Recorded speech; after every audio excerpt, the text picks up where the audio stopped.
கேட்டது கிடைக்குமா? கிடைக்காது. பணம் கொடுத்தா எது வேண்டாலும் கிடைக்குங்க அப்படின்னு ஜனங்க சொல்றது நம்ம பார்க்குறோம். சில நேரத்தில் நம்ம பார்க்கும்போது பணம் கொடுத்தாலும் பாசம் கிடைக்காது, மரித்து போனவங்க மறுபடியும் வர முடியாது, இன்னும் எவ்வளோ காரியங்கள் நம்ம பணம் கொடுத்தாலும் கிடைக்காதது இருக்கிறது. அப்போ கேட்பது கிடைக்குமா கிடைக்காதா? இந்த நிகழ்ச்சி உங்களுக்காகத்தான். வாங்க நிகழ்ச்சிக்குள்ள போகலாம். இதுதான் ஃபர்ஸ்ட் டைம் யாருன்னா பார்க்குறதா இருந்தா இந்த நிகழ்ச்சியை நீங்கள் என்ன பண்ணுங்க, சப்ஸ்கிரைப் பண்ணுங்க.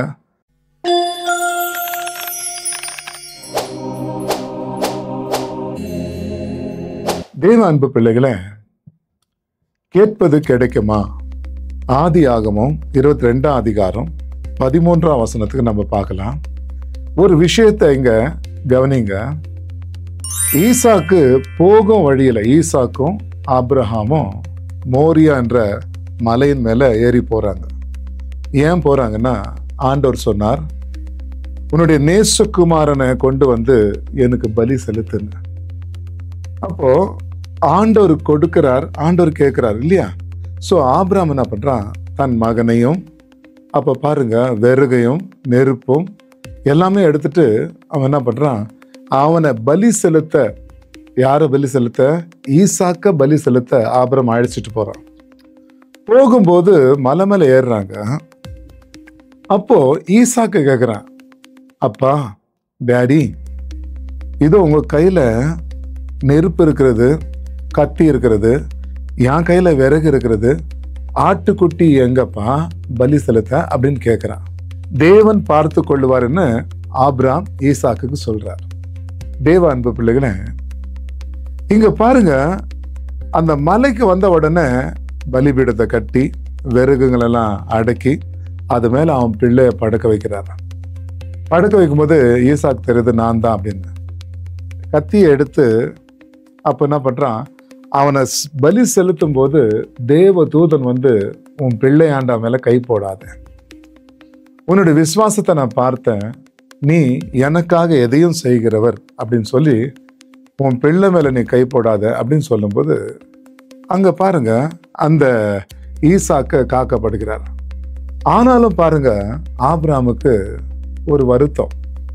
ஒரு பக்கம் பிள்ளை ஆண்டவர் காத்தார் என்ற ஒரு சந்தோஷம் இருந்தாலும், ஐயோ என் தேவனுக்கு நான் பலி செலுத்தாம போறேனே அப்படின்னு அவனுக்குள்ள ஒரு வருத்தம். அப்ப கண்களை ஏறெடுத்து பார்க்கிறான். 22ஆம் அதிகாரம் 13ஆம் வசனம், ஆதியாகமம் 22:13 நம்ம வாசிக்கலாம்.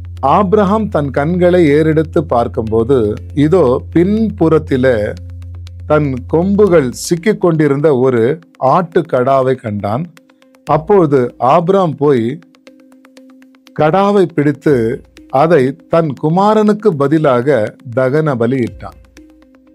தேவ அன்பு பிள்ளைகளை நல்லா கவனிச்சு பாருங்க. கேட்டது கிடைக்குமா? கிடைக்காது. நான் சொல்றேன், என்ன பாஸ்டர் எப்படி சொல்றீங்க? ஈசாக்கு சொன்னா ஆட்டுக்குட்டி எங்கன்னு கேட்டான். அவன் கேட்டது ஆட்டுக்குட்டி. அதே போல ஆபிரகாமும் ஆட்டுக்குட்டி ஆண்டவர் பார்த்து கொள்ளுவார்னு சொன்னாங்க. இவங்க ரெண்டு பேரும் கேட்டது ஆட்டுக்குட்டி. ஆனா ஆண்டவர் அவன் கேட்டது குட்டி, ஆண்டவர் அதுக்கும் மேலாக பெரிதான ஆட்டு கடாவே கொடுத்தார். அதே போலதான் தேவ அன்பு பிள்ளைகளே, நீங்க கூட ஏதோ கேட்டுக்கொண்டு இருக்கீங்க. ஆனா கேட்கறது தப்பு இல்லை. ஆனா ஒரு விசுவாசம் உங்களுக்குள்ள இருக்கணும்.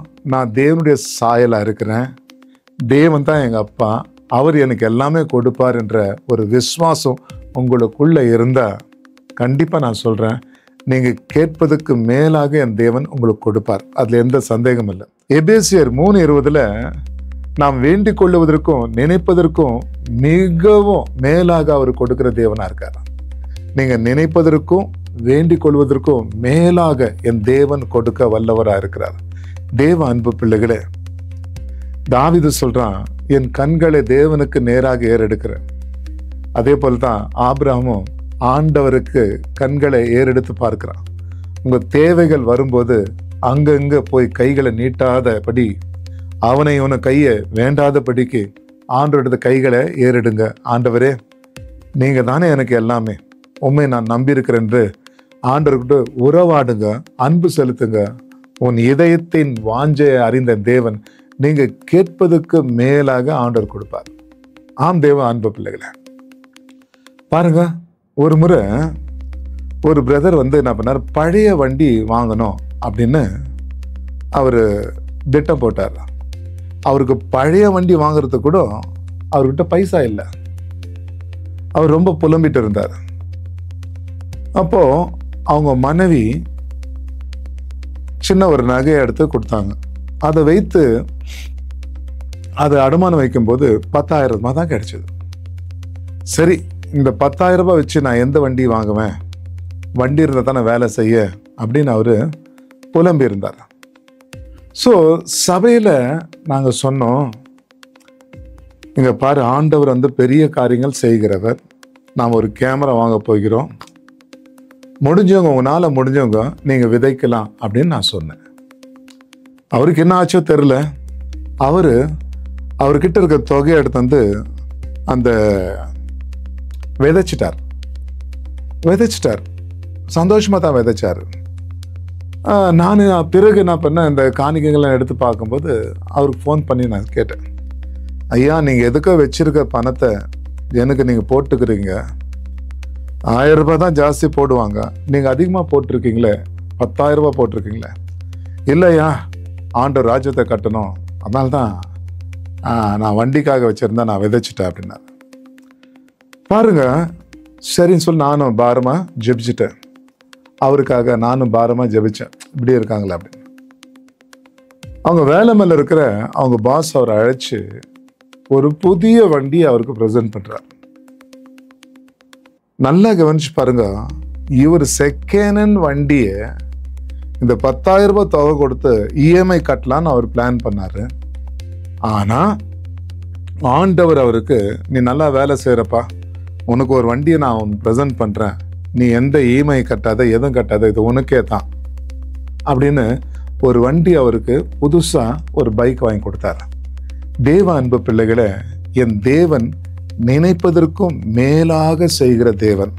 நீங்க கேட்டதை கொடுக்க மாட்டாரு, நீங்க கேட்கறதுக்கு மேல என் தேவன் கொடுப்பாரு. அவரால் எல்லாம் கூடும். இன்றைக்கு இந்த நிகழ்ச்சி கண்டிப்பா உங்க வாழ்க்கையில கிரியை செய்யும். இப்போ உங்களுக்காக நான் ஜெபிக்கிறேன். உங்க வாழ்க்கையில பெரிய காரியங்களை ஆண்டவர் செய்வார். சின்ன சின்ன காரியம்லாம் விட்டுருங்க. ஆண்டவர் பெரியவர், அவர் பெரிய காரியங்களை செய்ய வல்லவராக இருக்கிறார். நேசிங்க, அவரை நேசிக்க உங்க இதயத்தின் எல்லா தேவைகளும் சந்திக்கப்படும். ஜெபிக்கலாமா? எங்களை நேசிக்கிற அன்பு தகப்பனே, அப்ப பார்த்து கொண்டிருக்க ஒவ்வொரு பிள்ளைகளின் தேவைகள் நீ அறிந்திருக்கிற ராஜா. இதயத்தின் வாஞ்சையை அறிந்த என் தேவனே, இந்த பிள்ளைகள் இதயத்தின் வாஞ்சைகளுக்கு தகப்பனே தேவையானதை நீங்க அருளை செய்ய வேண்டும் என்று ஜெபிக்கிற ராஜா. இந்த நேரத்துல கூட ராஜா, பிள்ளை இல்லாதவர்களுக்கு பிள்ளையை தருவீராக, வீடு இல்லாதவர்களுக்கு வீடை நீ தருவீராக ராஜா. சாட்சி சொல்ற பிள்ளையாக மாற்றுவீராக. இவங்க வாழ்க்கையில தகப்பன அற்புதம் செய்ய நீர் இன்னும் ஜீவனுள்ள தேவன் என்று இந்த பிள்ளைகள் அறியத்தக்க இவங்க வாழ்க்கையில அற்புதங்கள் நிகழட்டும். அவர்களுக்கு விசுவாசம் அதிகரிக்கட்டும். இயேசுவின் நாமத்தில் நான் ஜெபிக்கிறேன் தகப்பனே, ஆமென். தேவ அன்பு பிள்ளைகளே, இந்த நிகழ்ச்சி கண்டிப்பா உங்களுக்கு பிரயோஜனமா இருந்தா நீங்க மற்றவங்களுக்கு ஷேர் பண்ண நீங்க மறக்காதீங்க. அப்படியே இந்த ஊழியத்துக்காக நீங்க விதைக்கணும்னு நினைச்சீங்கன்னா கட்டாயம் தவறாம கீழ்கண்ட இந்த நம்பருக்கு நீங்க விதைக்கலாம். கண்டிப்பா உங்களை ஆண்டவர் ஆசீர்வதிப்பார். உங்க ப்ரேயர் ரிக்வெஸ்ட் எதுவா இருந்தாலும் நீங்க கீழே கமெண்ட் பாக்ஸ்ல இல்ல வாய்ஸ் மெயில்ல நீங்க போடலாம். உங்களுக்காக நான் தொடர்ந்து ஜெபிக்கிறேன். கர்த்தர் கண்டிப்பா உங்களுக்குள்ள பெரிய காரியங்கள் செய்வார். நீங்க ஆசீர்வதிக்கப்பட்டவர்கள். Stay blessed. கர்த்தருடைய பரிசுத்த நாமத்துக்கு ஸ்தோத்திரம். நான் தமிழ்நாடு கிருஷ்ணகிரியிலேருந்து வந்திருக்காரு. எல்லாம் கைகளை தட்டுங்க. ஆண்டவருக்கு ரொம்ப ரொம்ப ஸ்தோத்திரங்க. எனக்கு பெரிய அற்புதத்தை செய்திருக்காரு இந்த சர்ச்சில். ஹார்ட் ப்ராப்ளத்துலேயும் கிட்னி ப்ராப்ளத்துலையும் நான் ரொம்ப பாதிக்கப்பட்டு மெட்ராஸ் டெய்சி ஹாஸ்பிட்டலையும் வேலூர் நர்வி ஹாஸ்பிட்டலையும் போய் ட்ரீட்மெண்ட் எடுத்து கிட்டத்தட்ட 1 லட்சம் 1.5 லட்சம் ரூபாய் பக்கம் செலவு பண்ணியும் எல்லாம் நல்லபடியாக வீட்டுக்கு வந்தாங்க. வந்து என்னால் நடக்க முடியல, கால் வைக்கவே, அடுத்த ஸ்டெப் எடுத்து வைக்க முடியாது, காரில் கூட ஏற முடியாது, ஆட்டோவில் ஏற முடியாது. அந்த மாதிரி சூழ்நிலை எங்கள் தங்கச்சி இங்கே இருக்கிறாப்புல, சரளான்ட்டு பேர், அவன் மூலிமா நான் இந்த சர்ச்சுக்கு வந்தாங்க. எனக்கு தண்ணி வாங்கிட்டு வர சொல்லி தண்ணி ஜம் பண்ணி கொடுத்து, எண்ணெய் ப்ரேயர் பண்ணி கொடுத்து காலையில் தடவி விட்டாருங்க. அன்னைக்கு வந்த வழிதாங்க. அதுக்கு பிறகு வழியே இல்லை. அதுக்கு பிறகு நல்லபடியாக நான் நடக்கிறேன். ஒரு கார் கூட ஏற முடியாத ஆள் இன்னைக்கு நான் 2.5 கிலோமீட்டர் 3 கிலோமீட்டர் நடந்துட்டு போறேன். நடக்க முடியாதவர் 1.5 கிலோமீட்டர் நடக்கிறார். ஆண்டவர் பெரிய ஒரு கிருபை கொடுத்தாருங்க. நான் அடிக்கடி எப்போ நினைச்சாலும் நான் வர்றதுக்கு இங்கே தயாராகிறேன். ஆண்டவர் அந்த விதத்தில் எங்களுக்கு வந்து நல்ல ஒரு அற்புதத்தையும் அதிசயத்தையும் இங்கே செய்கிறாரு, கொடுத்துருக்காரு. எனக்கு ரொம்ப ரொம்ப சந்தோஷம். பாஸ்டரை பார்க்கும்போது, அவர்கிட்ட பேசும்போது, அவருடைய ஜெபத்தை கேட்கும்போது எனக்கு ரொம்ப திருப்தியாக இருக்குதுங்க. நான் ரொம்ப சந்தோஷப்படுறேன்.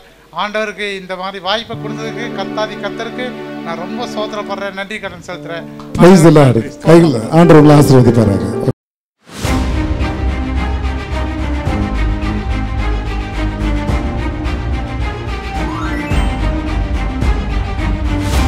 ஒவ்வொரு 3ஆம் வெள்ளிக்கிழமை அன்று எண்ணெய் அபிஷேக ஜெபம். மிராக்கல் ஏசியா சபை, ஜெயநகர். வாருங்கள், தேவ ஆசீர்வாதத்தை பெறுங்கள்.